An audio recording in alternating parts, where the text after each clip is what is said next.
چمک اٹھا جو ستارہ تیرے مقدر کا، حبش سے تجھ کو اٹھا کر حجاز میں لایا۔ ہوئی اسی سے تیرے غم کدے کی آبادی، تیری غلامی کے صدقے ہزار آزادی۔ وہ آستانہ چھٹا تجھ سے ایک دم کے لیے، کسی کے شوق میں تو نے مزے ستم کے لیے۔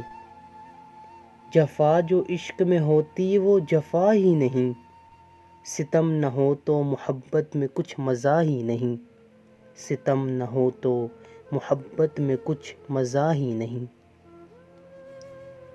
حضرت بلال حبشی رضی اللہ تعالی عنہ کے مقدر کا ستارہ چمک اٹھا، اسی بنا پر آپ رضی اللہ تعالی عنہ کو حبش سے حجاز لایا گیا۔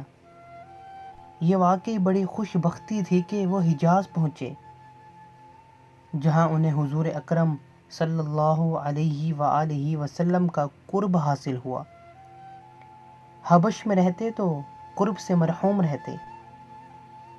دراصل وہ کسی کافر کے غلام تھے جنہیں حضرت ابو بکر صدیق رضی اللہ تعالی عنہ نے خرید کر آزاد کر دیا تھا۔ انہوں نے اسلام قبول کر لیا، جس پر اس کافر مالک نے ان پر بڑے ظلم ڈھائے۔ یہ آزادی اس قرب کا باعث بنی۔ اسی غلامی کے نتیجے میں آپ کے غم کدے کی آبادی کا سامان ہوا۔ ہزاروں آزادیاں آپ کی غلامی کے صدقے قربان ہیں۔ غلام ہونا غم خانہ کی بات تھی۔ غلام نہ ہوتے تو حبش میں ہی رہتے اور مذکورہ قرب کا شرف حاصل نہ ہوتا۔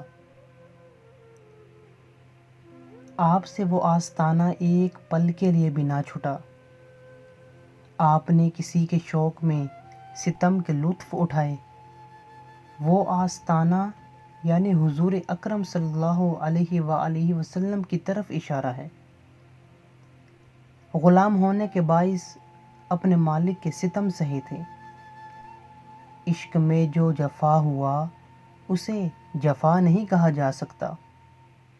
اگر ستم نہ ہو تو محبت بے مزہ رہتی ہے۔ ایک سچا عاشق اپنے محبوب کے قرب کے حصول میں ہر طرح کے ظلم و ستم اور مصیبتیں بڑے شوق سے برداشت کرتا ہے۔